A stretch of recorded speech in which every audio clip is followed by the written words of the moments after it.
The United Nations estimate that more than 90% of the farmers' varieties have disappeared from the farmers' fields in the last 100 years. Food directly affects every aspect of our life. It affects the climate, it affects the economy. Bringing this awareness to the people means changing the way they behave today for a better future, for a sustainable future.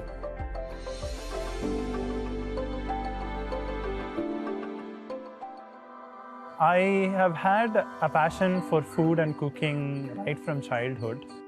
As a food designer, I study the interaction that humans have with food and the cultural influences that surround it. So for us to understand what our food landscape could be in 10 or 20 years, we would have to go back and trace our past. And to do that, we will have to look at recipe books. One such recipe book that I treasure are the books that my grandmother left back. What sparked my interest was the fact that it had a lot of ingredients and vegetables that I did not know of. I hadn't seen them in my lifetime. I had to find out why these vegetables were not present in the kitchens or why these vegetables were not present in the market. There has to be a reason to it. My name is Sangeeta Sharma. I work on sustainable agriculture. I travel the length and breadth of India to understand where the food equation was gone wrong. Why were we having to consume pesticides? And this search took me across villages, farmers, and that's when I understood that wherever I went, the farmers did not have access to their own legacy of seeds, their heritage of seeds. Seeds is the missing link. Seeds do not belong to the farmers anymore. They belong to a handful of multinational corporations. How can we lose these indigenous varieties that are our heritage? For us to find out the answers to these questions is very important. Only then we can prevent from such patterns repeating in the future.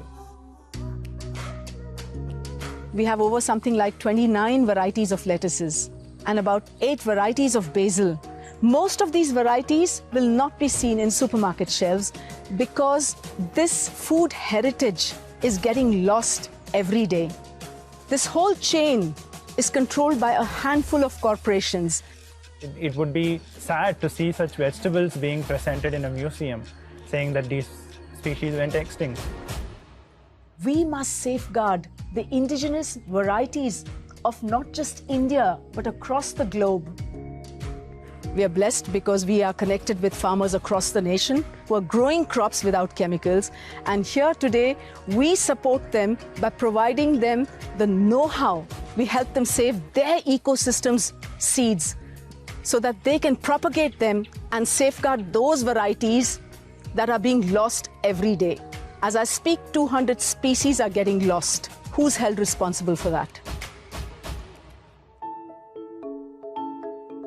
For me, working with food is extremely satisfying. Some of these traditional vegetables, they can be shown how good they can taste when they are cooked in the right way. I'm extremely inspired by the work that Sangeeta does. If we don't have such seed walls and banks, these seed varieties would just get lost. But to bring these seeds to use, we will have to start cooking with them. I discussed with my mother and we said, okay, let's do a 100 days challenge where each day we cook with one of the under-recognized vegetables. There's a lot of engagement and they started contributing. The biggest surprise that I had was that a lot of them were right around us, like the pumpkin flowers or the moringa flowers. You know, if you forage for them, you can find them in your street, in your garden. The notion that anything that you cook with has to come from the market or it has to be packaged in a fancy packaging. You know, it's hard for us to accept that anything that grows around you that is edible can be cooked with. So here we have rucola and onions. These are all the avocado. 12 varieties of brinjal is sown. We have chilies, fennel, basil, 15 varieties of tomatoes that are sown here. This is carrots, parsley. There's rosemary there. Everything is here. In just 2 acres, we showcase a diversity as rich as over thousands of varieties coexisting. And if today we are reaping abundance, it's because we respect the soil, we respect our planet, our earth. Seed cannot belong to a handful of multinational corporations. Seed is a gift of life to life itself.